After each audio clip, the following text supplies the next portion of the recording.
Cái video này là thử cảm ứng mà ở cái chế độ là nó sẽ ở những vị trí khác nhau để bảo đảm là cảm ứng nó hoạt động ở những vị trí khác, để tránh tình trạng là mình không biết nó có hoạt động ở những vị trí cảm ứng khác hay không.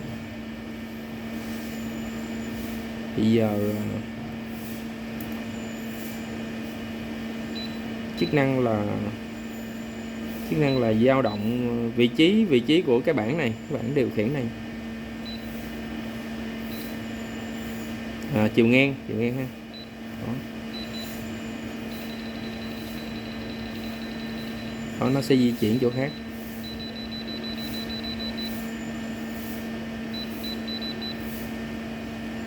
Đó, hết rồi đó.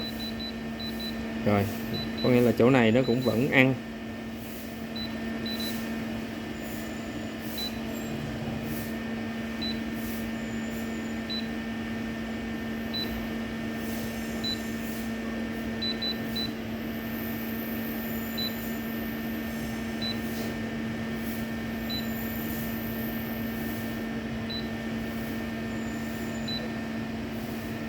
Này thoát ra, đó, nó hiểu luôn.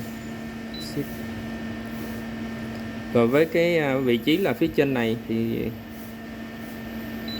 thử V. Đó.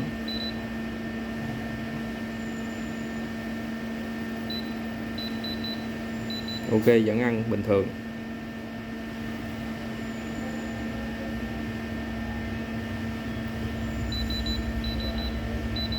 Rồi ha, những cái vị trí khác nhau nó vẫn ăn bình thường, có nghĩa là cái cảm ứng này đã hoạt động.